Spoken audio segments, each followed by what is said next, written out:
Olá, muito boa noite. A gente está iniciando agora a última palestra da segunda noite do programa da primeira Conferência de Exobiologia e Cidadania Cósmica, uma iniciativa da Universidade Livre de Educação Cósmica. A gente segue até sábado com esta programação. Que bom que você está aqui com a gente ao vivo pelo YouTube Unicósmica. Gratidão pela companhia. Bem, hoje a gente traz aqui a palestra do Tiago Tiquete, o ufólogo Tiago Tiquete, falando sobre tipologia dos seres extraterrestres. É um tema que amplia a nossa visão de diversidade. Eu vou chamar a Ana Santos para falar um pouquinho sobre isso também, já que diversidade cósmica é um tema da Unicósmica também, não é, Ana? Boa noite para você. Isso aí, boa noite, Cássia. Essa diversidade que existe, né, e que muita gente se assusta e que a gente não tem que se prender, né, a essa forma. Mas nós estamos aqui agradecendo a presença de todos, mais uma noite desse trabalho, a primeira conferência de Exobiologia e Cidadania Cósmica. Lembrando que essa é uma iniciativa da Unicósmica, Universidade Livre de Educação Cósmica, que vem desenvolvendo um trabalho educacional baseado na pesquisa de todo o legado que Paulo deixou para nós. Então, Paulo Fernandes, ele fundou o SES e, após contato, ele teve um trabalho muito intenso nessa área e tudo que ele deixou realmente deu condições de se constituir esse projeto educacional, que é um programa de estudos livres desenvolvidos, que nós desenvolvemos na Unicósmica, e que reflete que a dimensão transdisciplinar englobando o cosmos, a humanidade e a natureza na sua profundidade e na sua cosmovisão. Isso é muito importante a gente trazer para a nossa mente e o nosso coração, a nossa cosmovisão, e entender que nós estamos profundamente conectados com tudo e também dependemos uns dos outros para poder existir. Então, eu acho que isso é uma ponto forte da cidadania cósmica, é a gente depender um dos outros para existir, a gente ter consciência disso. Então, dentro desse trabalho que nós desenvolvemos, com os pilares de cosmos, natureza e humanidade, nós vamos desenvolver esse projeto educacional e nós vamos ter a oportunidade de termos o nosso curso de educação cósmica, onde nós vamos ter aulas astronomia, astrologia, corretas relações humanas, ética viva, tudo temas ligados à natureza, sustentabilidade, tudo isso vai fazer parte desse curso e nós vamos agora mostrar para vocês, esperamos que vocês se agendem, guardem essa data, para que vocês possam participar desse curso de cidadania. Então, a gente está lembrando, porque a Unicósmica está com esse evento agora. Nós vamos ter muitas e muitas outras atividades nesse processo que nós estamos vivendo ainda online, né? Mas que favorece também a gente ter o contato com tantas pessoas de tantos lugares como agora nós temos nessa conferência, né? Pessoas de todos os pontos do Brasil, do exterior, estão fazendo parte também do curso. Depois, Cássia vai falar para a gente sobre os países, né, que temos pessoas que estão participando, e isso nos engrandece, isso realmente nos alegra, é ter essa conexão, essa interação da Unicósmica com tantas pessoas. Então, eu deixo agora para que a gente assista o videozinho do curso que nós vamos ter após esse evento, já com data marcada.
Bacana, Ana.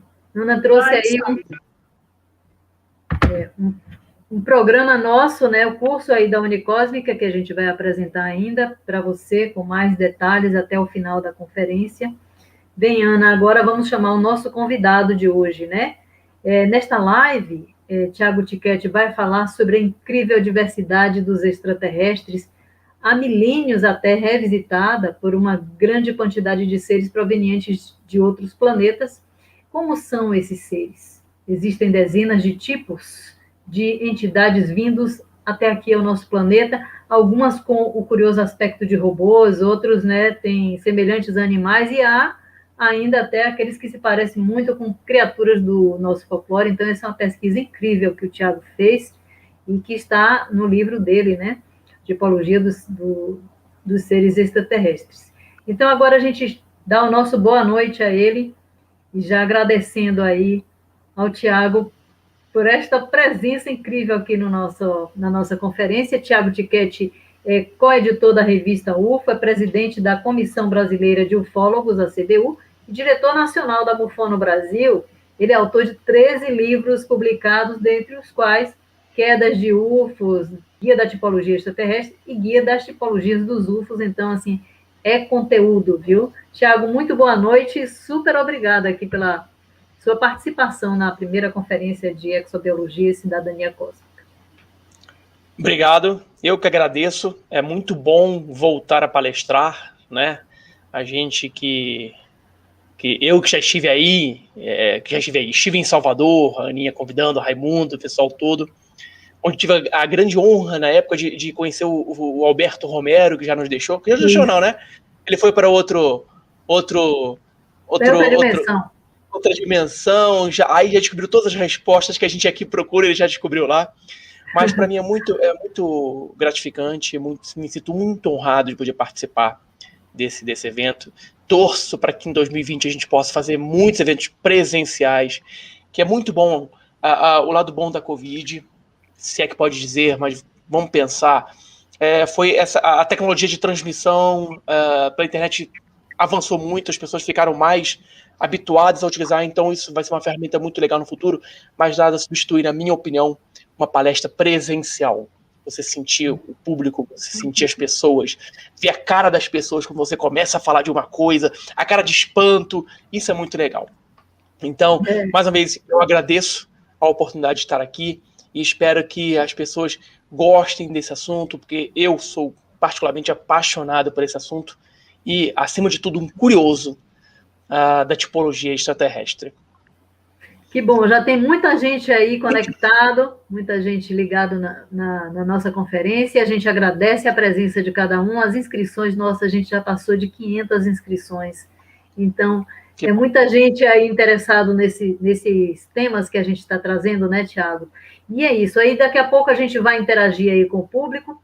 Mandem suas perguntas, deixem no chat. A gente vai encaminhar ao nosso palestrante, torcendo, né, dando o nosso melhor, para que até o final da nossa conferência de hoje, a gente consiga contemplar todo mundo. Né? Se não der para responder todo mundo, deixa nos comentários do vídeo que vai ficar na internet, óbvio que eu respondo, vou lá e respondo todo sem problema nenhum. Bacana. Então, Tiago, o espaço é seu, seja muito bem-vindo mais uma vez. Vou deixando aqui meu microfone barulhento. Obrigado. Então, gente, boa noite a todos, muito obrigado. A nossa palestra hoje é um assunto muito curioso, muito controverso. De vez em quando vocês vão ouvir uns latidos de cachorro, que tem 2 cachorros, que para mim são de outro mundo, porque o cachorrinho difícil, 2 Yorkshire, são hiper difíceis, mas amados por todos aqui em casa. Então, o nosso assunto é o Guia da Tipologia Extraterrestre.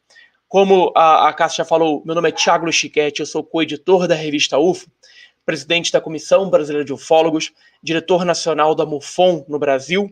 Eu sou também pesquisador de campo certificado pela MUFON e também membro do STAR Team da MUFON, que é o time de especialistas em pesquisa de campo, além de ser membro da ICER Brasil, uma instituição internacional que busca a resposta e a investigação sobre o fenômeno ufológico. Sou autor de 13 livros, sendo 11 em português, 1 em inglês e outro em francês sobre o assunto ufológico, diversos temas, principalmente quedas de UFOs, tipologia dos extraterrestres e tipologia dos UFOs. Além disso, eu tenho a honra e a gratidão de ser palestrante nacional e internacional, mais de 30, 40 palestras que eu já fiz no Brasil, algumas em outros países, e também sou apresentador lá no meu canal Investigação OVNI. Mas, vamos lá, quando a gente fala sobre tipologia, o que vem na nossa cabeça? Vem os Greys, né? Eu tenho aqui um modelinho de Grey aqui, ó, que eu tenho todos os 72 tipos, já estou dando spoiler, 72 tipos de seres que tem no meu livro. Eu tenho as miniaturas de todos eles. Eu pedi para fazer, então eu tenho miniatura de todos eles. Mas quando a gente pensa em tipologia, a gente pensa homenzinhos verdes, seres parecidos com a gente, nórdicos, greys. E quando a gente fala em primeiro contato na ufologia, a gente tem que voltar um pouquinho lá atrás. Porque, segundo consta na história da ufologia, o primeiro registro de um contato com um ser alienígena ocorreu no dia 25 de novembro de 1896. Veja bem, 1896. Não se falava em ufologia, em discos voadores, em seres extraterrestres, nada disso. É quase 100 anos antes do início da era moderna dos discos voadores, que comemoramos agora no dia 24 de junho. A era moderna começou no dia 24, o início, né, da era moderna da ufologia, dos discos voadores, no dia 24 de junho de 1947.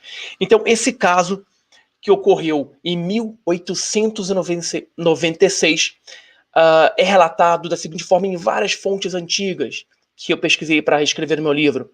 O coronel H.J. Shaw e Camille Spooner, que era seu ajudante, quase foram abduzidos por 3 criaturas com grandes olhos negros e alongados que estavam a bordo de um objeto cilíndrico. Vejam bem, objeto cilíndrico e seres de olhos negros e alongados. Shaw, no seu testemunho, coletado em várias publicações e livros, ele afirmava que os seres eram de Marte. Desde quando a gente tem essa ideia de que Marte é habitada por seres? Vênus. Está falando de 1896. Então a gente está falando de algo assim que, querendo ou não estava no subconsciente das pessoas, da cultura pop. Hoje, se você for falar, hoje todas as pessoas são bombardeadas por muitas informações, têm acesso a muitas informações, nem todas são verídicas, tem que sempre buscar a fonte daquela informação, mas a fonte de informação naquela época era raríssima. A história, considerada um delírio na época, é incrivelmente similar aos relatos de abduções modernas, imputadas, ditas a serem realizadas pelos Greys. O que são os Greys? São esses seres aqui, ó. Esses seres cinzas, olhos amendoados grandes e negros, sem vida, sem brilho. Os Greys só começaram a ser famosos lá no início, vamos dizer, no início, meados dos anos 80, início dos anos 90, quando começaram a surgir diversos casos de abdução, ou melhor, quando diversos casos de abdução começaram a ser relatados, a chegar e serem pesquisados por ufólogos, psicólogos, psiquiatras, médicos. Falou só lá que surgiu os Greys. Mas temos um relato de 1896. Pois bem, a imagem popular de um extraterrestre, como eu disse, é um ser muito parecido com um homem, mas pequeno, com cabeça grande, olhos negros, em formato de amêndoas, de olhos compridos e corpo frágil. Aí você pode falar que é um Grey, um marciano, um ser frágil. E esse livro, Communion, que é um livro de Whitley Strieber, Prêmio Nobel de Literatura, Pulitzer de Literatura, tornou-se mundialmente conhecido em 1987. porque nesse livro ele relata a abdução dele. Eu tenho esse livro, é um clássico. Ele relata a abdução dele e pela primeira vez se fala dos Greys. Vejam que esse ser não é um cinza. Tem nariz, tem forma de boca e tudo mais. É um pouco diferente dos Greys, mas foi a primeira vez que se falou desse ser. Então, a gente vive hoje num momento de grande diversidade cultural, religiosa, sexual, diversidade de pessoas. E dentro da ufologia, dentro da tipologia extraterrestre, a gente também tem isso. Como eu já adiantei, na pesquisa do meu livro, eu cataloguei 72 tipos de seres diferentes uns dos outros. Alguns parecem até ser semelhantes, mas têm suas pequenas diferenças, suas pequenas variantes, que a gente vai ver mais na frente. Pois bem, durante o século passado, e olha, eu falando do século passado, parece que eu sou velho. Eu sou velho mesmo. Eu tô quase lá nos 50, já tô mais para 50 do que mais para 40. Durante o século passado, século 20, vários pesquisadores tentaram organizar a imensa variedade de formas alienígenas através da criação de um sistema de classificação. O meu trabalho, ele não é o primeiro sistema de classificação. Tiveram outros. O meu trabalho não considero como o trabalho definitivo, de forma nenhuma.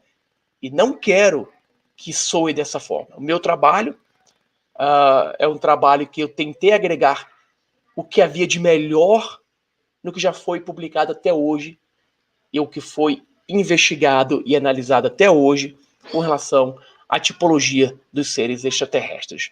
Pois bem, nós tivemos na década de 70 Richard Hall, estupendo ufólogo, que classificou pelo tamanho dos seres, simplesmente. Simplesmente. Classificou pelo tamanho dos seres. Ele não contemplava vários tipos desses seres por causa do tamanho. Como, por exemplo, os Greys. Os Greys, naquela época, não sei o porquê, eles não foram classificados.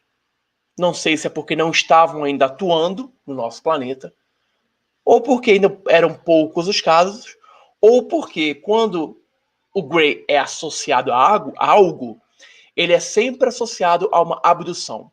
E numa abdução, na grande maioria das abduções, o Grey, os seres bloqueiam a memória da pessoa, para que ela não se lembre da abdução. Algumas conseguem desbloquear naturalmente, tem flashes, buscam ajuda de médicos para descobrir o que aconteceu naquela perda de tempo. Então pode ser que na década de 60 os Greys não agiam no nosso planeta ainda, ou o seu bloqueio de memória impedia e as pessoas não procuravam ajuda para esse tipo de solução. Outro que fez uma pesquisa muito boa e publicada na revista UFO, publicada na coleção Biblioteca UFO, foi o nosso ufólogo Jader Pereira, também na década de 60, mas que ele classificava o ser como usando ou não usando aparelho para respirar. A classificação dele se limitava ao ser estar usando um aparelho, um escafandro, um snorkel, uma mochila, um cano, alguma coisa, um capacete, alguma coisa para classificar esses seres. Então, o que ele fazia? Ele classificava os seres por esse tipo, mas ele não deixava, por exemplo, os humanos e os não humanoides. Por exemplo, na minha classificação, há seres que nós vamos ver mais na frente, parecidos com animais. Esses relatos são muitos, mas naquela época o Jader simplesmente resolveu classificar os seres se respiravam ou não com a ajuda de um aparelho. Respiravam oxigênio terrestre com a ajuda do aparelho. E isso deixou muitos tipos, na minha opinião, muitos tipos de seres sem serem catalogados. Mais na frente, tivemos Eric Zucker, que na década de 70 usou o mesmo método de Jader Pereira. e cometeu, na minha humilde opinião, o mesmo erro em não classificar esse tipo de ser. Isso levava a algumas falhas na classificação, pois deixava seres que eram para ser classificados de fora. E aí, quando fui fazer toda a minha pesquisa, de quase, somando as 3 edições do livro, são quase 8, 9 anos de pesquisa, você começa a ver as características dos seres, e aqui é um desenho interessante, física. E eu dividi em 3 desenhos. O primeiro seria a variedade das mãos dos seres. A gente pode ver que a gente tem mãos de ser como um ser humano, mãos com 3 dedos, com garras, com 4 dedos, como uma broca, com 6, 8 dedos, com guelras na mão, com ventosas, peluda, com tentáculos. Então há uma variedade muito grande de seres. As mãos seriam uma das características físicas. A outra, tipos de boca, também uma boca humana, formato de jacaré, de formiga, um sorriso eterno, aquele montando os dentes, sorriso Colgate o tempo todo. Vários tipos também, várias características físicas em seres diferentes. E alguns seres sem boca, aparente. E também os olhos. Dizem que os olhos são a porta da alma. Através dos olhos você conhece uma pessoa. Você sabe se ela é boa, se ela é má. Mas o tipo de olhos desses seres aqui, não, na minha humilde opinião, na maioria dos casos, te assustaria mais do que te encantaria. E a gente tem olhos azuis, pretos, estilo felinos, cíclope, um olho só, arregalado, com visor, em réptil, olho de mosca. Vários tipos de olhos, também como características físicas desses seres. Então tudo isso virou uma sopa, era uma mistureba, era como a gente faz aqui em casa, um resté de onté, um mexidão. Juntava tudo num lugar só. Eu resolvi, então, fazer uma classificação, pegando todas as informações, consultando livros, consultando testemunhas, consultando pesquisadores. Um trabalho árduo, difícil, mas que ao fim eu consegui classificar os seres em 4 grandes grupos: humanoide, animalia, robótica e exótica. Todos os seres, esses 72 seres que eu cataloguei, estão encaixados dentro dessas classes. E cada classe dessas com a sua variação. Mesmo porque seres humanoides têm características semelhantes e características e diferenças. Mas são seres humanoides. Seres com tronco ligado, com um tronco, braços e pernas ligados a um tronco, cintura, cabeça. Animalia, seres também com essa forma.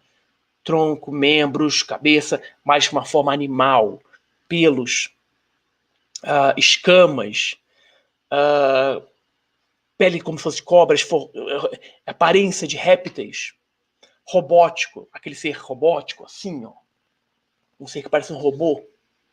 Esse caso aqui ocorreu em Quarouble, em Nord, na França, um caso famoso, em 54, na França, na onda ufológica de 54, na França. E os seres exóticos são seres que não se encaixam em nenhum desses 3. São seres realmente exóticos, realmente diferentes de qualquer um desses 3 que eu cataloguei. A primeira classificação, vamos falar dos humanoides, tem 1, 2, 3, 4, 5 subclassificações. Tipos. Humanos. Dentre esses humanos são 6 variações. E o que são 6 variações?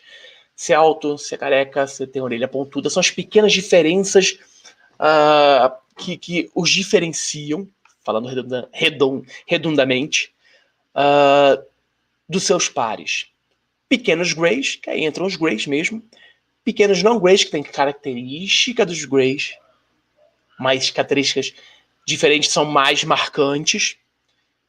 Humanoides gigantes, lembre-se, humanoide não quer dizer que sejam pequenos.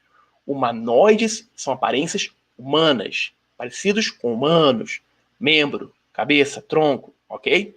E não clássicos 4 variações, que não se encaixam nessas. A próxima classificação, Animalia, são seres parecidos com animais. Mamíferos peludos. Por que mamíferos? Eles tomam leite? Não sei.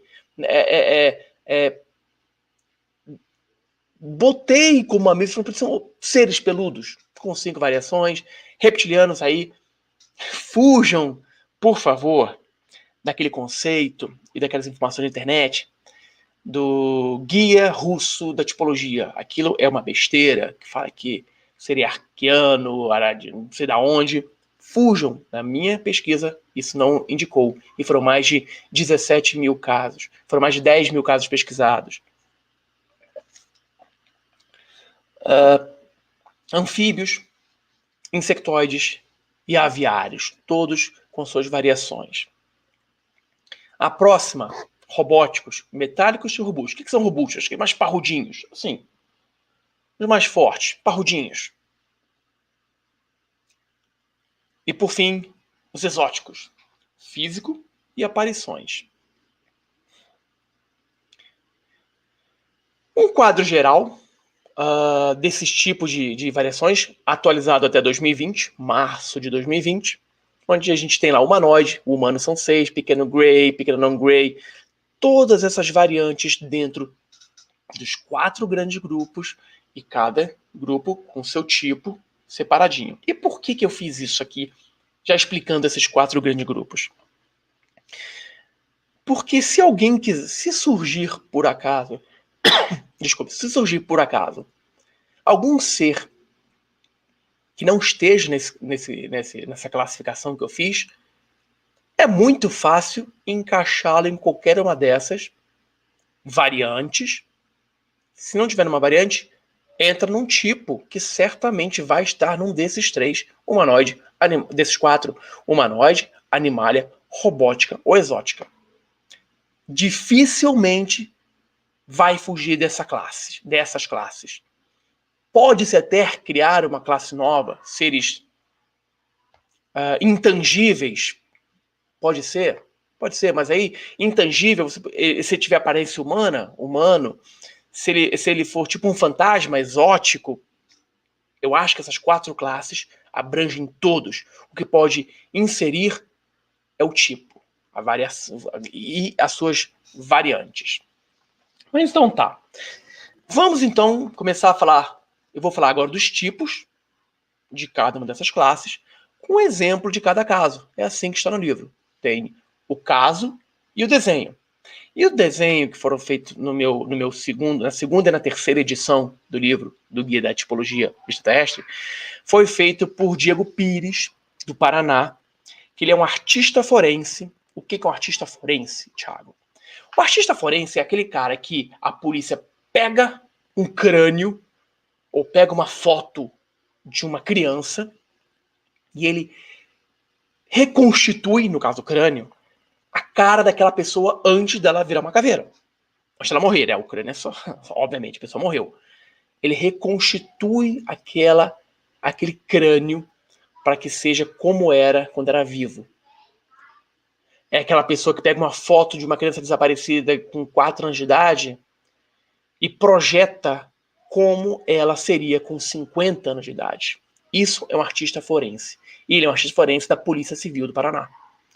Ele pegou os relatos que eu passei para ele e foi desenhando com uma riqueza de detalhes incomum, maravilhosas e profissional. Foi desenhando os seres. Eu não mandei nenhum ser, porque eu já tinha na primeira edição os desenhos. Foi feito por um amigo meu, colega também, cartunista e desenhista, Daniel.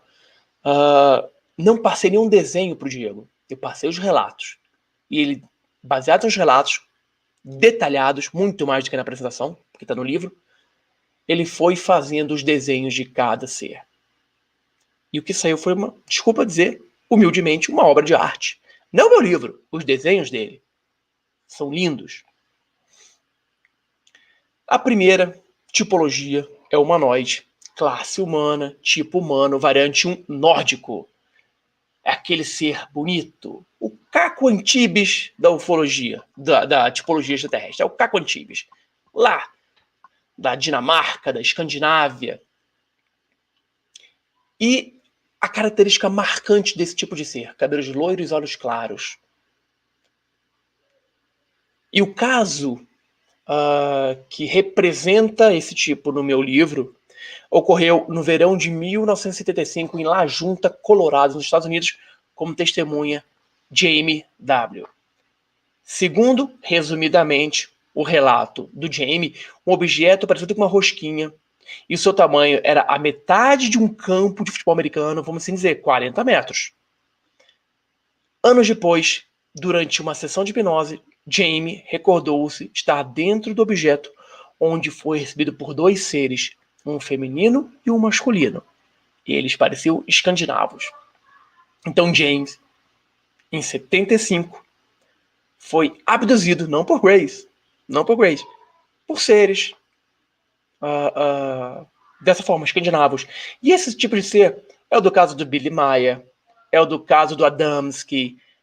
São vários casos que povoaram a ufologia na década de 60 e 70, onde a grande maioria, e isso já estou até adiantando um pouquinho, a grande maioria dos relatos diziam respeito a contatos com esses tipos de seres muito humanos que eu digo na aparência humana, e eles vinham com aquela mensagem de que devemos proteger o planeta, se nós explodirmos o planeta vai afetar o universo, temos que cuidar do planeta, cuidem de suas armas nucleares, auge da Guerra Fria, protejam o planeta. Essa era a mensagem desse tipo de ser. Pois bem, passando para a segunda tipologia, eu estou dando exemplos, tá? Não vou apresentar todos os desenhos mesmo, porque são muitos, mas a segunda seria também humanoide, humano, variante 4, altura 90 centímetros. Característica marcante, dentuço, ele tinha um dente como fosse da Mônica, e é um caso muito famoso, ocorrido no dia 1º de novembro de 1954, em Senina, Arezzo, Itália, por Rosa Lotti. O relato do caso diz, resumidamente, que, embora os dois seres tivessem no máximo 90 centímetros de altura, sua estrutura física era perfeitamente humana. Mesmo sendo do tamanho de uma criança, seus rostos pareciam com os de pessoas mais velhas, com rugas. Eles pareciam felizes e tinham os dois dentes da frente. Essa parte está contestando, tá? Quando ela viu os seres. Suas vestimentas, colete e capa eram cinzas e os capacetes pareciam feitos de couro. Vejam bem, é uma roupa muito humana, né? Um capacete parecido de couro, com colete, com uma capa. Anos 50, ok. É importante falar para vocês, pessoal, que eu não posso garantir que esses seres, esses 72 tipos de seres, realmente tenham existido, que realmente tenham essas características e realmente tenham essas aparências. Por quê? Para eu fazer esse livro, eu peguei pelo menos 3 referências independentes. Ou 3 livros, ou livro e pesquisador, ou livro e pesquisador e testemunha ali, para que eu tivesse o máximo de informações possíveis. E quando uma pessoa, por exemplo, se depara com um ser desse, ela toma um choque. Na grande maioria das vezes, ela vê ser do lado de um disco voador, de um objeto, de um cilindro, de alguma coisa assim. Então, ela tenta descrever algo para explicar ao cérebro dela o que ela está vendo. Você dá um exemplo mais tranquilo, um exemplo mais claro. Na Idade Média, haviam muitos relatos de avistamentos de objetos voadores não identificados. Mas como é que eles relatavam isso? olha, o que nós vimos foram escudos voadores, foram carruagens de fogo cruzando o céu. Obviamente, escudo flamejante não voa. Carruagens flamejantes não voam. Então as pessoas associavam algo que era comum a elas para tentar explicar algo que elas desconheciam. E é muito parecido com isso aqui. A pessoa ela vê um ser que nunca viu. É aquele choque de realidade, vamos dizer, aquele estresse pós-traumático. E o cérebro dela tira uma foto daquela imagem. E ela depois começa a lembrar. E aí faz a descrição do ser. Ela pode, por exemplo, nós veremos mais na frente um ser com 3 olhos num capacete. Ele poderia não ter 3 olhos. Poderia ser um capacete com luzes no capacete, dentro do capacete. Então, há essa possibilidade também, ok? O próximo ser, humanoide humano, pele cinza, 1,30 m, careca. É um Grey? Não, não é um Grey. Esse é o ser, um dos seres que foram encontrados em Roswell. E aqui eu digo para vocês uma coisa, tem um erro, porque o ser não tinha uma pele cinza. O ser de Roswell, dos seres que caíram em Roswell, eles tinham os olhos, tinham pupila normal, carecas, 4 dedos, os dedos tinham digitais mais aparentes nos dedos, vocês podem ver aqui na pontinha, se conseguir ver. Eles tinham a cor rósea, cor humana. Quando morreram, é que realmente sim, eles ficavam cinzas.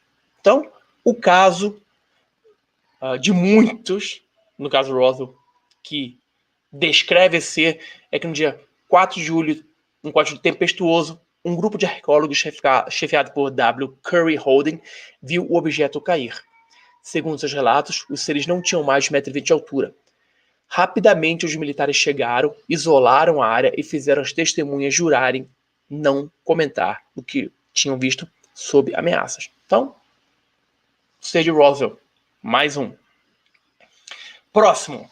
Humanoide pequeno Grey. Por que pequeno Grey? Olhos negros.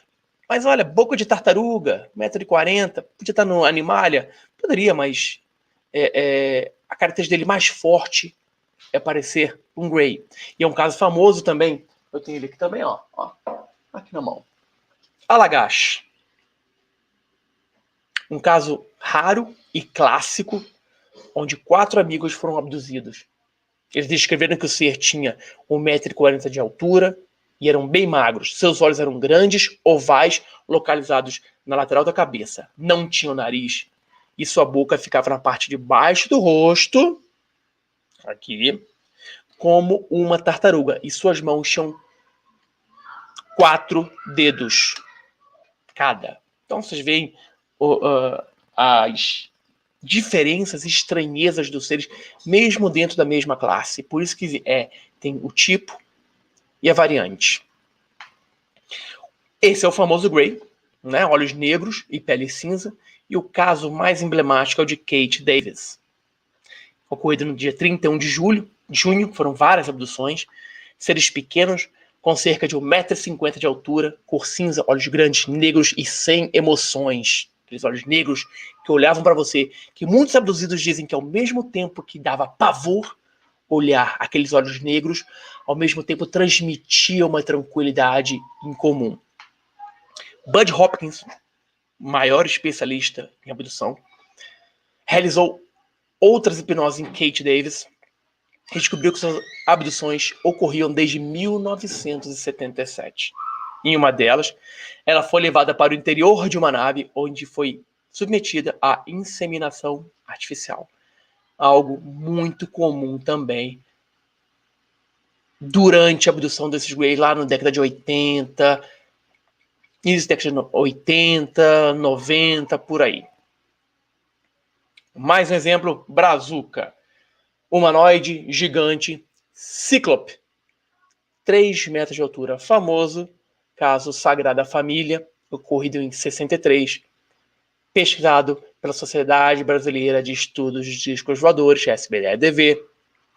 4 seres estavam vestindo roupas parecidas com as de mergulhadores e capacete transparente. Um tinha aparência de uma mulher, e isso são as crianças descrevendo o ser dentro de uma esfera transparente no céu. Um dos seres, que tinha 3 metros de altura, flutuou saindo de um raio da nave até o chão através de luzes paralelas que saíam da nave. Através do capacete transparente com uma antena no lado, no alto, é alto, os garotos viram que o alienígena tinha apenas um grande olho escuro. Um cíclope. Imagina, 4 crianças dando de cara com um ser desse. E aqui a gente tem algo bem estranho também, que é aquele que a gente ilustrou no início da apresentação, que foi o de Lodge, na Califórnia, onde o Coronel Shaw e Camille Spooner quase foram abduzidos por um ser, 3 seres altos e magros, com mãos delicadas. Eles não tinham pelos ou cabelos, mas sua pele parecia ser felpuda. Seus olhos eram grandes, mas sua boca e orelha eram pequenas. Segundo as testemunhas, eles transmitiam uma beleza estranha. E do lado, eles carregavam um saco e um objeto, parecia uma lâmpada. Lembra-se, pessoal? 1896. Para finalizar a nossa tipologia humanoide, um ser altamente estranho, de 1,80 m, sem mãos, de um caso que ocorreu em Hollins, Wyoming, Estados Unidos. Carl Higdon, ele falou que o ser tinha pernas arqueadas e media 2 metros de altura, vestia roupa e sapatos pretos. Um cinto cruzava seu peito e outro sua cintura, com uma estrela no centro e um desenho como uma bandeira logo abaixo.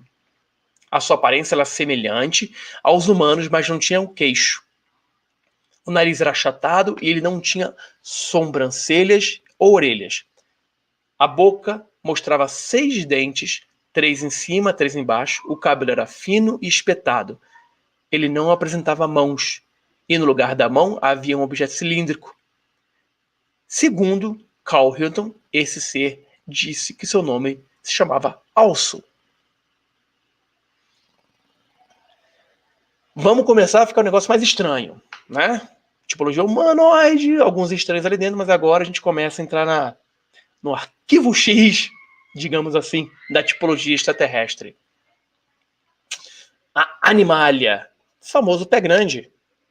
Quem não se lembra da clássica filmagem feita de um ser andando numa floresta nos Estados Unidos? Então, uma Animalia, mamífero peludo, pé grande, altura 2,80 m, característica marcante, alto. O caso aconteceu no dia 25 de outubro de 73, em Greensburg, Pensilvânia, Estados Unidos. Stephen Polaski e 2 crianças de 10 anos. As 2 entidades, os 2 seres, eram mais altos do que a cerca. A cerca onde eles viram, que media 1,80 m. Ambas as criaturas eram cobertas de pelos acinzentados e tinham os braços longos, quase encostando no chão. Seus olhos tinham um brilho verde amarelado. Aí, muitos de vocês podem perguntar: o que o pé grande está fazendo no meio da tipologia terrestre? Sim, eu, quando comecei a pesquisar, falei, achei estranho, pé grande. Aí vamos começar a chamar monstro Lago Ness, pé grande, Yeti, Sasquatch, essas coisas todas. Mas o interessante é que, em vários casos que eu pesquisei relacionados a esse tipo, a aparição do pé grande sempre associada a avistamento de objetos voadores identificados. Casos de seres peludos, estilo pé grande, ao lado de objetos pousados. Então, acreditei que pode sim estar envolvido na ufologia. Por que não? Evidências relatadas. Então está também no guia da tipologia. Um outro também muito famoso, reptiliano, Animalia, variante 1, lagarto, com 2,20 m, escama de répteis, em Marzano, Gênua, Itália. Fortunalo Zanfretta, caso Zanfretta também muito famoso na história da ufologia. Os seres tinham das laterais da cabeça dele saíam espinhos pontudos. Fortunato, ele pensou que poderiam ser as orelhas ou mesmo chifres. Viu marcas luminosas irregulares na testa do ser. Tinham marcas, riscos vermelhos na testa do ser, como se ele escondesse um terceiro olho. Olha que interessante. O corpo da criatura era feito de uma massa negra de carne e tubos. É como se ele fosse moldado de alguma forma. Mas vejam, a tipologia, o ser parecido com humano, troncos, mas característica, parece um lagarto, escama de réptil. Esses seres aqui, para mim, são os meus preferidos. É anfíbio, porque se parece com sapo, característica que destoa do sapo, que são olhos em caules. O caso clássico é o caso Beth Anderson, muito famoso também, onde Beth foi uma abduzida, e foi abduzida várias vezes. Em um dos relatos dela, esse caso é intrigante, é um caso fantástico, daria uma palestra só sobre esse caso. Ela recordou estar dentro de um veículo, de um aparelho, para onde ela foi levada, crendo que foi levada pelos sapos que a paralisaram. 2 seres de aproximadamente 1,50 m aproximaram-se de Bailey, que era o filho dela, que foi junto abduzido com ela. Mesmo evitando olhar para seus raptores, o sequestrado relatou que usavam capacetes, mas seus olhos visíveis eram como os de sapos. Esses seres, rosas, ela viu enquanto andava pelos corredores do objeto. Esses seres ficavam grudados no objeto. E eu vou falar só um pouquinho do caso dela. Ela chegou num local da nave, onde ela estava, do local, da base, do que quer que seja, e ela viu vários, vamos assim dizer, quem já esteve em Nova York, ou qualquer museu que tenha um vidro e dentro um cenário, teve no Museu de Nova York, no Museu de História Natural de Nova York, de Los Angeles, ou o próprio em Natal tem também, que é uma configuração de uma paisagem. Ela viu vários seres humanos que ela falava que eram seres humanos de verdade, não sei, estavam mortos, empalhados, de várias épocas da história da Terra. Era como se fosse um zoológico humano dentro desse local. Totalmente incrível esse caso. Esse aqui é um caso que eu conto nas minhas palestras, o pessoal riu um pouquinho, porque foi um caso que ocorreu em 4 de janeiro de 1979. São seres insectoides, variante 2, parecia uma fada com 1 metro de altura, em que Jean Ringley, ela se despediu do marido dela, o marido dela foi trabalhar, e de repente a casa dela se encheu desses seres. Os seres não tinham mãos, terminavam em pontas, asas, um capacete com uma luz vermelha em cima, botões nas roupas e uns laços, tinha 1 metro de altura. E esses seres fizeram uma zona na casa dela. Eles derrubaram vasos, fizeram uma bagunça na sala dela. E quando o marido dela chegou, ele viu toda aquela bagunça, a casa desarrumada, a sua esposa totalmente fora de si, e ele perguntou o que houve. E ela falou que eram seres parecidos com fadas que estavam na casa dela. Aí muita gente começa a rir durante a palestra, que foi a desculpa que ela deu. Ele saiu, o Ricardão chegou. Mas o interessante é que quando comecei a pesquisar esse caso, que achei curioso, começaram a surgir, eu comecei a encontrar vários outros casos desse tipo de seres que faziam exatamente isso. Bagunça no local onde eles estavam. O nosso último caso aqui da tipologia, a Animalia, é o tipo aviário, o homem-mariposa. A principal característica, ele não tem cabeça. É como se fosse num tronco, os 2 olhos vermelhos. E muito famoso é esse ser, no filme.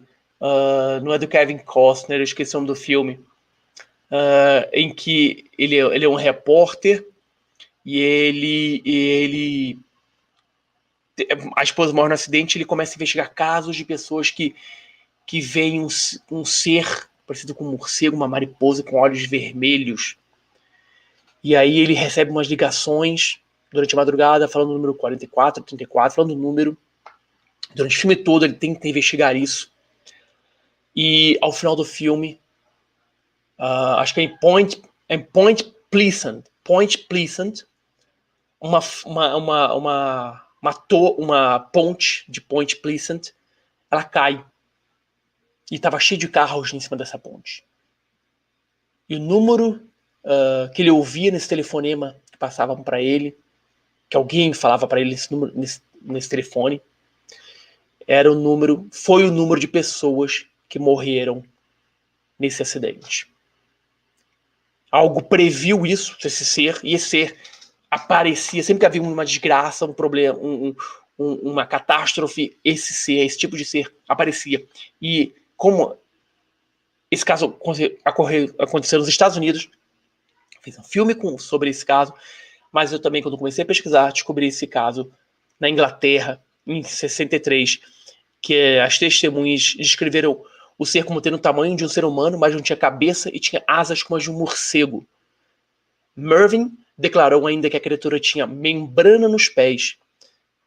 Obviamente que os 4 correram o máximo que puderam, sem olhar para trás. Vocês acharam na tipologia animalia estranha? Ok. Vamos para a robótica. Também muito famoso na ufologia, o robótico metálico. Variante 2, latas, para parecer uma lata. Esse evento ocorreu em Long Prairie, em Minnesota, Estados Unidos. E Jerry Townsend foi a testemunha. Ele falou que quando saiu do carro viu 3 pequenos robôs em formato de latas saindo por debaixo do objeto que vinha em sua direção. Cada um desses seres, desses robôs, tinham 15 centímetros de altura e andavam cambaleantes, apoiado nas barbatanas laterais, nesses apoios aqui.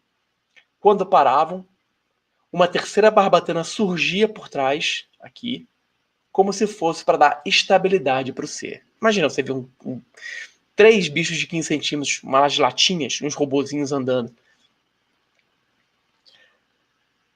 O que eu mostrei aqui, essa miniatura aqui, famosa também, pesquisada na França. Nunca descobriram que era falso, porque o objeto onde esse ser estava deixou marcos no solo. Esse ser encostou na cerca do Marius de Villard e queimou a cerca. E não se descobriu a razão dessa cerca estar queimada. Ele ouviu passos, acendeu as luzes da casa e viu 2 seres pequenos, um com no máximo 1,20 m de altura, vestindo um enorme capacete e roupas, e pesadas roupas parecidas com trajes de mergulho. Ó, um capacete, roupas pesadas como se fosse mergulho, mas não tinha braços. Não tinha braços. E quando DeVille caminhou na direção dos extraterrestres, esses seres, ele foi paralisado por um raio verde que saiu do objeto que estava pousado. Então é mais um caso onde há o registro de agressão e também de evidência de pouso de um ser. Quando a gente fala, deu o exemplo já do robótico e vamos chegar no exótico. O que é isso? Os seres pareciam com cérebros. Exato. 45 centímetros. A característica marcante é que havia no meio do cérebro um ponto vermelho. E as testemunhas, John Hodges e Peter Rodrigues, eles disseram que o alienígena cérebro, como eles disseram, estavam monitorando a Terra devido às bombas atômicas. Lembrem, 71. Lembrem que eu falei lá dos seres nórdicos, que falaram pra gente ter cuidado com o planeta, guerra nuclear. Era a mensagem que esses seres transmitiam na década de 70. Então, eles entraram aqui num transe, esse ser cérebro colocou-os num transe, e eles viram diferentes pontos no planeta que brilhavam.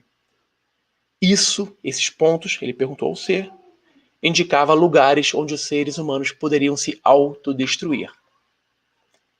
Anos mais tarde, fizeram uma regressão hipnótica, eles contaram a mesma coisa, e com o mapa eles relataram o mapa onde foram vendo esses pontos e descobriram que os pontos vermelhos onde os seres humanos podiam se destruir eram bases, eram locais de lançamento de mísseis nucleares subterrâneos secretos. Secretos dos Estados Unidos, da Rússia, da Inglaterra, de outros países que tinham armamentos nucleares. Então esses seres mostraram onde havia silos, mísseis nucleares, que eram secretos subterrâneos. Para finalizar essa nossa tipologia, mostrando como é cada um, esse exótico aqui, que para mim é o mais exótico de todos, aconteceu em Riverside, na Califórnia, Estados Unidos, com seres com o ser com membros duplos, 2 braços, 2 pernas. As testemunhas foram Kermit Douglas e 7 outras crianças que viram um ser com aproximadamente 1 metro de altura, com boca e olhos vermelhos e 4 coisas, eles não souberam explicar, falaram coisas, embaixo dos olhos. Além de possuir 4 pernas, o que já era suficientemente estarrecedor, e eu concordo, a aparição tinha 4 antebraços que se ligavam pelos cotovelos. Então, vocês viram ao passar, né, alguns tipos de seres catalogados nesse livro, a tipologia extraterrestre, que é muito maior, como eu falei, 72 tipos, que mostra como esses seres seriam parecidos. Mas aí, nesse meu livro, além desse tipo de ser, dessa minha pesquisa, uma coisa para corroborar a minha pesquisa metodológica, eu fui atrás de números. Sim, os números não mentem. Como eu falei, a descrição do ser pode estar envolvida num grande estresse, naquele momento e tudo mais. Mas a gente vai falar de números. E aqui eu trago para vocês uma das minhas fontes, foi o catálogo de contatos com humanoides, de um pesquisador chamado Albert Rosales, que ele há anos cataloga casos, somente casos de encontro entre seres, ou encontros ou avistamentos de seres extraterrestres. E ele tem um catálogo muito completo por década, por período. Desses casos ele vai atualizando isso regularmente. Então a gente vê aqui, por exemplo, fabriquei as 4 colunas, que vai falando o tipo de casos que ele tem no catálogo dele. Vejam bem, entre 1890 e 97 foram 155 de casos de contatos de seres com avistamentos de seres.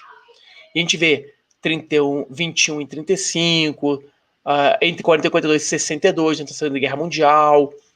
E a gente vê alguns anos onde, coincidentemente, a gente teve ondas ufológicas grandes. Por exemplo, 54 na Europa, principalmente na França. 87, México e Estados Unidos. 69, 68, América do Sul. 82, principalmente no Brasil, 81, 82, 83. A gente pode ver que há um crescente, em alguns casos cai um pouquinho, mas há um crescente. Veja que em 89, o que teve em 89 um caso famoso, Voronezh, onde crianças viram um ser com 3 olhos, várias testemunhas viram um ser com 3 olhos.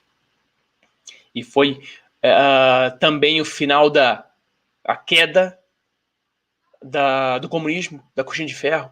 Então surgiram casos que antes eram escondidos pelo comunismo, pelo socialismo da União Soviética, né? Nada saía, era fechado. Então começaram a surgir casos, 595 casos. E aqui a gente vai, década de 90, anos 2000, até 2020. 1.712 casos até março de 2020, quando foi a última atualização do livro. Em 2019 tivemos uma pequena queda, 2020, 13. Esses números mudam para mais, para menos, mas você vê que a média é muito grande, 17 mil casos. É um exagero?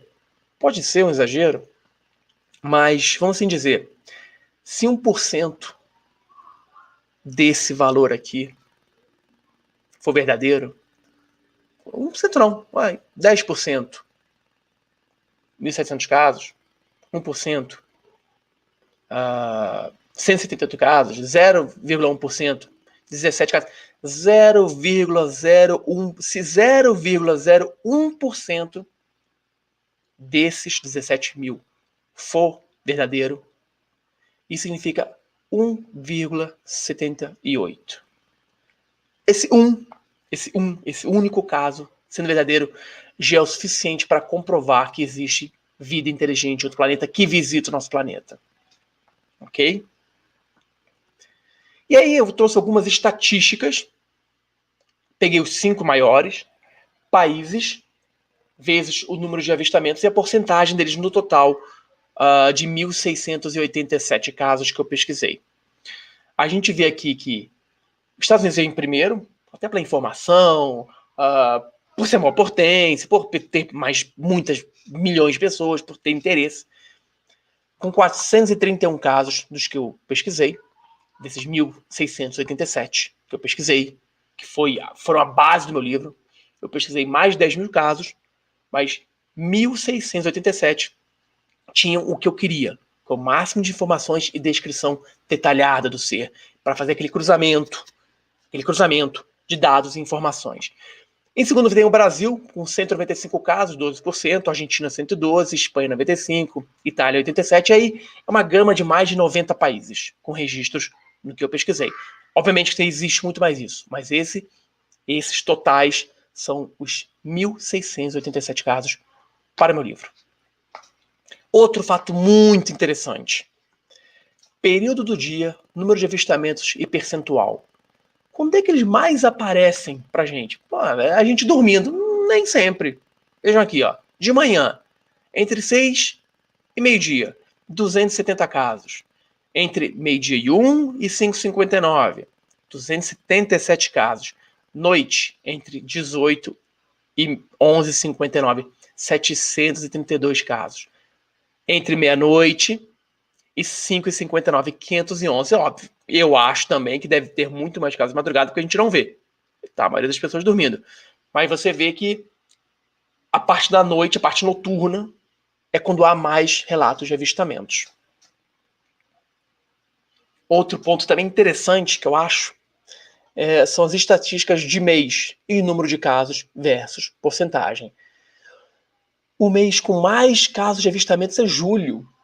E muitas perguntam, mas por que julho? Pô, gente, ou a gente tá, quer dizer, julho são férias da maioria das pessoas, então você tá viajando, você tá mais tranquilo em casa, ou aí é uma brincadeira, mas eles também estão em férias lá no planeta deles, e aí pensa, bom, vamos dar uma voltinha, vamos viajar, vamos para o planeta Terra, aí vem para cá, para o nosso planeta. Então são 256 casos, 1.680. Em agosto, 222, janeiro, setembro. E dezembro, que eu acho que é a época que está todo mundo em casa, com a família, alguns viajam, mas a maioria prefere ficar em casa, 105 casos.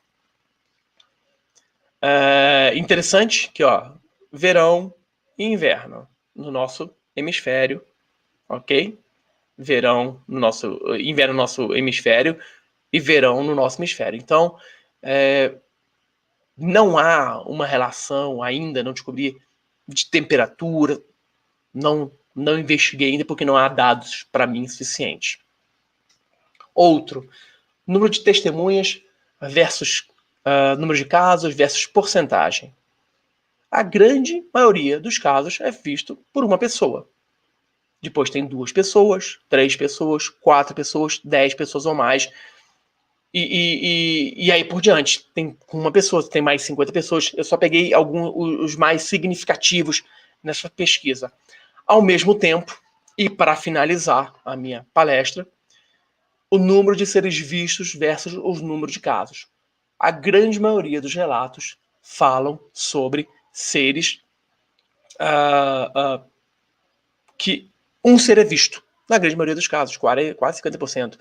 Depois são 2 seres, 3 seres, 4 seres, 5 seres, e aí por diante.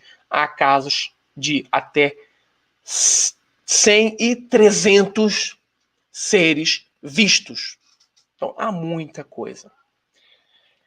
Para finalizar, pessoal, eu quero deixar aqui os meus contatos, as minhas redes sociais, o meu canal no YouTube, meu canal na internet, no Facebook, no Twitter, Instagram e Telegram. No Telegram você fica sempre sabendo mais antes de todo mundo. Qualquer novidade eu taco lá no Telegram primeiro e você ficar sabendo. Não é conversa não, é só receber notícias. Queria agradecer muito a oportunidade, espero que vocês tenham gostado. Foi rápida a palestra, normalmente ela pode durar até mais, porque há interação. Como a gente está aqui fazendo uma coisa mais online, eu preferi ser mais sucinto, mais resumido, mas espero que vocês tenham gostado de toda essa apresentação.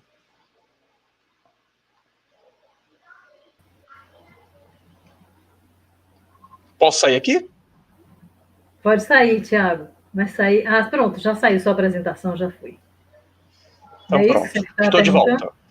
Maravilha, e chovendo perguntas e comentários super bacanas, pessoas que já leram seu livro. E aí, né, uma deixa para quem não leu, Tipologia dos Extraterrestres, de Tiago Tiquete.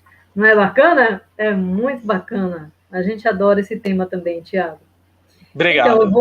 Então, sabe o que eu fiz aqui? Olha, eu já selecionei aqui as perguntas. A gente vai procurar, como eu disse no início, a gente vai procurar trazer para você, como você mesmo falou, né?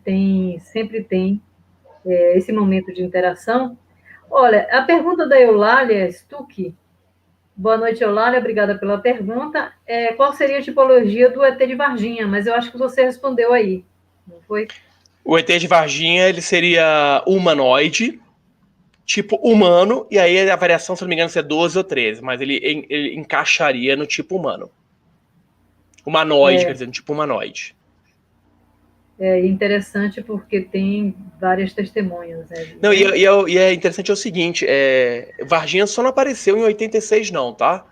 Tem registros coletados pelo Antônio Faleiro, também em Minas Gerais, acho que na década de 80, 90, de um ser muito parecido com Varginha que ficava saltando de um prédio para o outro. E há também relatos de seres muito parecidos com Varginha, na Suíça e na Alemanha na década de 70. Tá. Eu tenho um amigo jornalista de Varginha, Jefferson Beltrão. Um abraço para você, não sei se você está aí conectado com a gente. Procura aí, você jornalista, investiga aí, vê o que você levanta para gente. Ele hoje vive aqui em Salvador, mas o Jefferson é de Varginha, né? Desse local aí, né? Que já foi visitado aí por esses tipos. Com certeza. Que você está falando. Tiago, tem aqui uma pergunta do Vicente Vargas. Obrigada aí pela pergunta, Vicente. Ele pergunta o seguinte: os Greys são entidades biológica, robótica? Você confirma? É isso aí? Robótica, não creio. Pode ser, não creio. Porque os Greys, o que muitos ufólogos acreditam é que os Greys sejam clones. Seja uma entidade criada até para poder viajar no espaço, independente do tempo, mas são umas entidades biológicas, não seriam nem biológicas, né? Seriam clonadas para fazer esse serviço, esse trabalho sujo de abduzir a pessoa, segurar a pessoa lá na mesa. Há muitos casos de abdução onde os Greys fazem esse serviço, mas quando o abduzido chega na nave, ou é um Grey maior, já com uma articulação mais humana, ou tá no mesmo ambiente de um Grey, tá um ser reptiliano, tá um ser de característica humana, ou tá só o Grey lá dentro. Então, o Grey é, por si só, um grande mistério. E essa diversidade toda, como se dizem que há muitas moradas na casa de Deus, né? No universo, há muitos habitantes também. Com certeza. E a gente não conhece nada. Olha, Tiago, tem uma consideração interessante da Sandra Lauria. Boa noite, Sandra, do Rio de Janeiro. Por que em seu livro não os fez em cores? Sabe o que ela faz? Ela está colorindo quando dá, né? Mas ela tem uma memória visual e aí é quando ela memoriza melhor, né? Mas dá muitos parabéns para os seus livros. Viu? Ô, Sandra, pelo simples fato de colorido ser muito caro. publicação, infelizmente. Eu consegui, o guia da tipologia dos UFOs, eu consegui, que foi colorido, porque eu dividi com o Gevaer o custo da produção. Eu paguei do meu próprio bolso, metade da produção, porque eu não via como a tipologia dos UFOs não ser colorido. E eu adoraria, juro para você, adoraria ter uma edição colorida desse guia. Quem sabe a quarta edição não vem colorida, quem sabe? Você tá muda. Eu tenho que tirar aqui, porque meu som aqui é bem... Não sei, tem alguma coisa abafando aí para não prejudicar a gente aí. Sempre que eu paro de falar, eu fecho aqui. Obrigada, Tiago. A Ariane Rebelato, ela pergunta assim, se você poderia falar sobre os arturianos e felinos. Foi o que eu falei, gente. Foi o que eu falei. Respeito quem acredita, mas em toda a minha pesquisa da tipologia, não encontrei nenhuma evidência da origem desses seres, tanto de planeta, quanto não sei, de tipo arcturiano, venusiano, não encontrei. Hoje, para mim, não há nada que me convença que há esse tipo de classificação, esse tipo de nomenclatura, de nomeação. Não há. Para mim, não há. Ainda não vi nada. Então, o felino seria, na minha classificação, seria um ser da classe animalia. Isso existe. Tem lá dentro o ser parecido com olhos de gato e tudo mais. O arcturiano seria um ser parecido com um ser humano. Aí falam que tem os reptilianos, mas eu ainda não achei nenhuma evidência que me convença que isso seja verdadeiro. Ok, você vai seguindo aí, né, pelo que você vai encontrando, pela sua pesquisa, que é super apurada, a gente já viu. Então, a Confederação Intergaláctica, que está aqui se apresentando como Confederação Intergaláctica, ele pergunta o seguinte, ele ou ela, né? Ainda ocorrem abduções pelos Greys? O que você poderia dizer? A finalidade seria para correção genética, reprodução ou outro motivo? Qual é a sua opinião, Tiago? Ainda ocorre, as abduções continuam ocorrendo, e a razão ninguém se sabe. A gente não sabe o porquê, mas há nas abduções casos de inseminação, de coleta de fluidos, coleta de tecidos. Alguns dizem que para reprodução, para criar um ser híbrido ou um ser híbrido. O ser híbrido é o ser humano e extraterrestre que vai morar fora do planeta, vai vir do planeta. E o ser híbrido é o humano, o alienígena que vive dentro do nosso planeta. Quem defende essa tese é o Dr. David Jacobs, que também é um fantástico ufólogo e pesquisador de abdução já há anos. Então, realmente, ainda ocorre, mas a razão a gente não sabe. O que ele falou tá incluído numa das possíveis razões. Maravilha. Então, eu vou trazer aqui uma pergunta do Robson Trindade. Gostaria de saber se você, Tiago, poderá nos dizer se os filmes sobre UFOs e ETs no cinema e na televisão poderiam influenciar nos avistamentos de alguns alienígenas? Com certeza. Com certeza. Foi o que eu falei. Eu dei o exemplo lá de 1896. Não tinha a quantidade de informações que a gente tem hoje.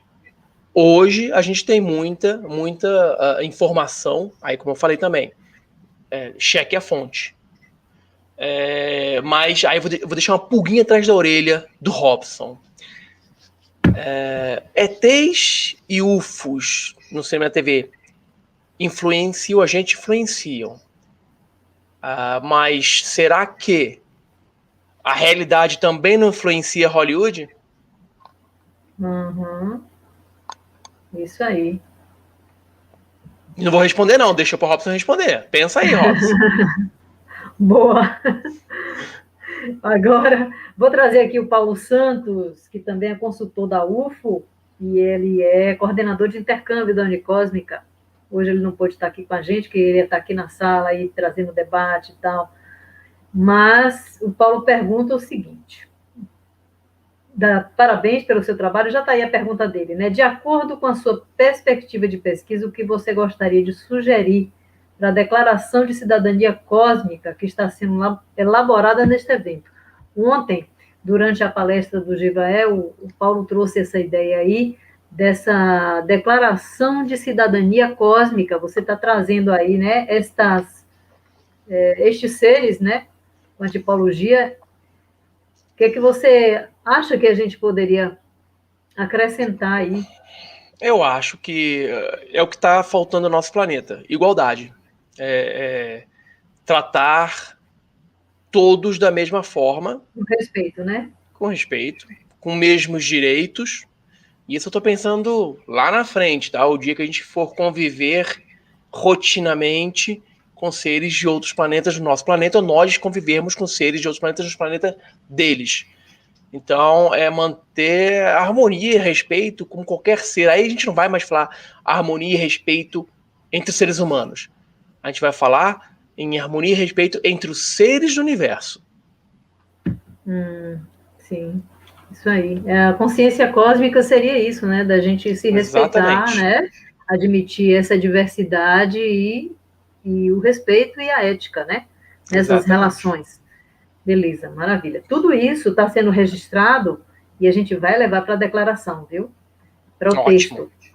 texto. Felipe B. pergunta o seguinte: na tipologia humanoide, você entende que podem ser humanos de outros tempos? Sim, uma das teorias da visitação, da presença desses seres, aí eu já não vou mais falar de extraterrestres, já que ele falou nessa teoria, é que eles podem ser, sim, seres extraterrestres, que é a teoria que eu acredito, que eu defendo para mim, que eu acredito, mas pode ser seres de outros tempos do futuro, pode ser seres de universos paralelos, como Jacques Vallée acredita, pode ser seres que vivem no nosso planeta já há milhares de anos, escondidos. A gente, quando a gente não tem uma resposta, a gente tem teorias, a gente não pode descartar nenhuma possibilidade, nenhuma teoria, mesmo que ela seja a mais esdrúxula possível. A gente só vai descartar uma teoria quando a gente só tiver a certeza do que é. Então, até lá, a gente pode levantar milhões de teorias, das mais possíveis às mais impossíveis que tiver. É isso aí. Eu agradeço aí pela pergunta. E tem aqui uma pergunta interessante também do Leonardo Soares, ou Soares, não sei. Por que a forma humanoide predomina? Boa pergunta. Eu acho literalmente que é a forma mais adaptável ao universo, ao que se conhece hoje como um tipo de planeta habitável. Óbvio que nem todos os seres precisam ter a mesma composição que a gente, precisam respirar oxigênio, precisam ter água, nada mais. Mas eu acho que a forma de vida mais que poderia ter mais abundância no universo seria as mais parecidas com a gente. Além do que a gente também leva para o lado, a gente puxa a sardinha para o nosso lado, né? Foi o que eu falei. A gente, quando tenta explicar alguma coisa desconhecida, a gente tenta encontrar na nossa cabeça, no nosso conhecimento, o algo mais próximo. Então, quando a gente acha que é um ser muito parecido com o humano, ele pode até não ser, mas naquele momento a gente identificou ele mais parecido com a gente do que qualquer outra coisa. É isso aí. A Bruna está aqui lembrando, né, que Star Trek fala em respeito e consciência cósmica. Ela deve ser fã. Eu sou fã, mas eu sou fã de Star Wars. Dizem que fã de Star Trek não gosta de Star Wars e vice-versa. Eu juro pra vocês, eu nunca consegui assistir Star Trek. Juro, não tive paciência. Eu gosto de Star Wars. Tem aí essa rivalidade mesmo, né? Então, vamos lá. Norma Cabral. Ela diz que tem seu livro, quer saber como é que surgiu a expressão homenzinhos verdes E por que verde, se aparecem mais os greys? O nome, isso aí isso é cultura pop. Isso foi lá no início dos anos 40, quando se começou a falar em Marte. Marte não é verde, Marte é vermelho, então tinham que ser homenzinhos vermelhos. Mas aí começaram a criar historinhas, homenzinhos verdes, e relatos de pessoas que falavam que viam homenzinhos verdes, que falavam que viam de Marte. Então foi pegando. Então, e durante um bom tempo, qualquer extraterrestre que era relatado, era desenhado, era caracterizado como um homenzinho verde. E porque verde se expressa mais com os greys? Por isso, pela cultura pop. Cultura pop em todas as áreas, né? Beleza. Olha, eu tô gostando, as perguntas são super legais, né? Como a gente já podia imaginar. Então, eu tenho aqui ainda a pergunta da Maria do Céu, de Macedo. Ela fala do caso Beth Barner Hill. São greys? E aí o Valfredo Gomes dos Santos, que é do nosso grupo Unicósmica, ele diz o seguinte, que ele acha uma boa pergunta, porque até hoje ele também se pergunta em qual tipologia se encaixaria esses seres do caso Beth Barner Hill. Beth Barner Hill não são greys. Eles são humanoides, mas eles não são greys porque eles não tinham a pele cinza. Os olhos dele eram olhos com pupila, normal, só que eram baixos. Eram baixos, 1,20 m, 1,40 m, e usavam vestimentas. Usavam uma vestimenta preta. Então eles não são greys, eles são humanoides, do tipo humanos, e aí a variante também não me recordo porque são muitas, mas eles não são greys. Porque o grey é uma característica bem específica, né? São cinzas com olhos negros, um ou outro tem uma orelha espetada, porque aí são as variantes, mas eles não são greys, não. Então, a Vivian Curvelo, Tiago, gente, daqui a pouquinho a gente vai fechar aí, vamos encerrar o nosso programa de hoje, mas o Tiago já falou que depois ele vai lá no chat e dá uma... responde, mas eu acho que a gente já está conseguindo aqui responder pelo menos a grande maioria. Já que a gente estava falando em greys, a Vivian Curvelo pergunta, greys seria uma raça hostil comparado aos nórdicos, por exemplo? Se você for comparar pelo que eles fazem, sim. Porque vamos dizer, o abduzido e o contatado, tá? O abduzido é aquela pessoa que é tirada do local onde ela está, sem a sua autorização, contra a sua vontade, ela é retirada daquele local e levada para outro lugar onde é feita experimentos, implante de alguma coisa, inseminação artificial. Ela sofre, tanto sofre que ela tem a memória bloqueada. E o contatado não. O contatado é aquele cara que viu aquele ser de alguma forma conversou com ele, lhe convidou a subir a bordo da sua espaçonave, alertou pro mal que o mundo está pro mal que o mundo está correndo se continuar a guerra nuclear, essas coisas assim. Então, se você for ao pé da letra comprar um outro, sim, o Grey que te pega a força é mal, e o nórdico que te convida para dar um passeio no Esquador seria o bom. É isso aí. Bom, vamos lá para as últimas perguntas. O Coriolano está querendo saber sobre Marte, né? Se tem raças habitando em Marte, que raças seriam essas? Eu não acredito. Eu não acredito que hoje haja seres vivendo em Marte. Eu não acredito. Eu acredito que Marte já teve civilização, seres vivendo lá. Por algum motivo, o planeta se tornou estéril para essa sobrevivência, mas hoje eu não acredito.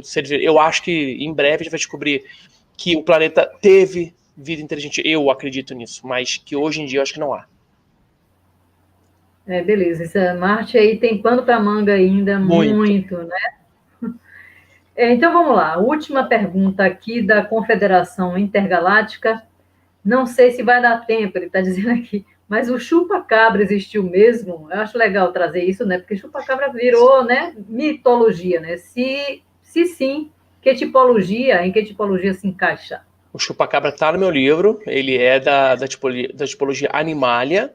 Ele foi muito relatado lá na década de 90 na América Central, principalmente em Porto Rico, depois subiu para o México, veio para o Brasil, no Paraná, onde o Carlos Machado fez uma pesquisa maravilhosa, escreveu um livro chamado Olhos de Dragão, sobre o chupacabras, atuando aqui no Brasil, e mais recentemente tivemos muitos casos de ataques aí atribuídos ao chupacabra na Argentina e no Chile. Então, parece que ele voltou, teve essa pequena onda aqui, e muitas pessoas dizem que o chupacabra seria uma entidade biológica extraterrestre, assim, que ou fugiu, ou foi inserida no nosso habitat para ver como é que funcionava, mas o chupacabra tem uns casos muito interessantes. É bacana a gente ver isso, e aí vocês já estão sabendo, no livro do Tiago aí tem chupacabra e uma infinidade de seres. Vamos finalizar aqui com a pergunta da Luísa, eu não vou nem me atrever a falar o sobrenome dela. Ela está perguntando o seguinte: abdução do corpo astral, qual é a sua opinião, Tiago? Acho que é Luísa Schauk. Eu acho que é Schauk, né? Não sei. Luísa, eu vejo a abdução do corpo astral muito mais como uma parte muito, muito voltada para o espiritualismo, para a ufologia que se diz, ufologia mística, não é meu ponto de pesquisa. Eu acredito que a abdução é no corpo físico. Agora, tem pesquisadores que vão nessa linha aí e acreditam. Eu, como digo, eu sou bem sincero, eu até agora não vi nada que me convencesse que esse tipo de ação ela ocorra. No sábado à tarde, a gente vai ter 2 palestras sobre contato, né? A Gilda Moura, a doutora Gilda Moura, vai estar no primeiro horário. Fantástica, Gilda, fantástica. Maravilhosa, com essa pesquisa incrível dela. É Schauk, quase acertei, é Schauk, Luísa Schauk. Schauk. É interessante. Aí, ó, Schauk. Aí, Tiago. Quase acertei. Valeu, Luísa. Muito bom aí. E é isso. Aí, no sábado, a gente vai ter a doutora Gilda Moura, né, falando sobre contato, né, a pesquisa dela com contatados. E logo depois, o Wagner Borges vai falar muito, assim, sobre o contato no nível extrafísico. Eu acredito que ele pode responder algum tipo de pergunta. Ele responderia essa pergunta da Luísa tranquilamente, e eu vou assistir também, porque eu gosto muito. Eu sou honesto, como eu falei, eu posso não ter ainda evidências que me façam acreditar em tal assunto, mas eu gosto de saber de tudo, de estar inteirado, até para ter uma opinião. Beleza, é isso aí. A gente vai se enriquecendo muito, inclusive com as perguntas que vocês estão trazendo para a gente aqui. Super obrigado, muitos parabéns para você aí, Tiago. O pessoal gosta muito. E é isso, a gente vai se despedindo aqui de Tiago Tiquete, dessa palestra massa, muito bacana. A gente sai muito mais informado e eu acho que com a reflexão bacana aí, né, sobre essa diversidade cósmica, que é muito intrigante. Tiago, super obrigada.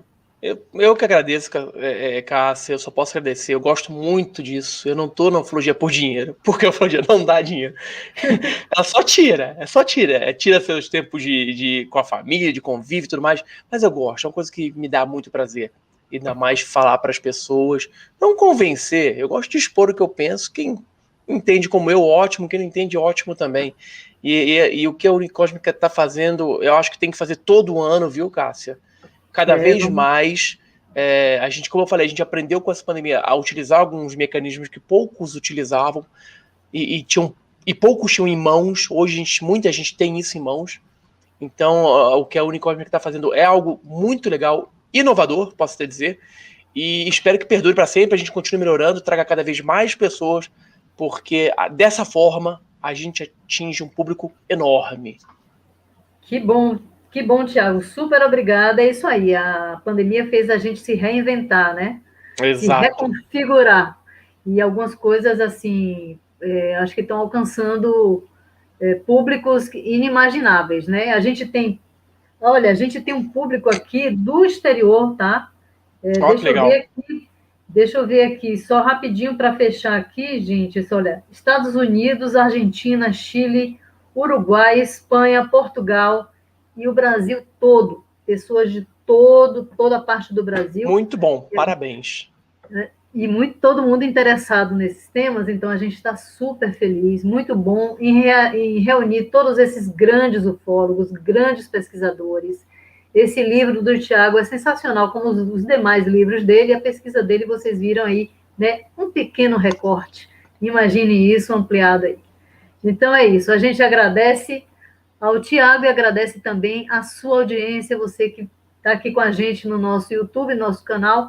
Siga a gente, se inscreva no nosso canal, se inscreva nos canais do Tiago também, ele sempre traz notícias fresquinhas aí da ufologia, pesquisas, coisas muito boas, de qualidade e com a máxima seriedade. Visite o nosso site www.unicosmica.org.br e amanhã a gente está de volta. Nas nossas palestras de amanhã, a gente tem astronomia, astrologia, vieses dentro aí do nosso tema que a gente está explorando nessa conferência. A você, muito obrigado, um grande abraço e até amanhã. Namastê.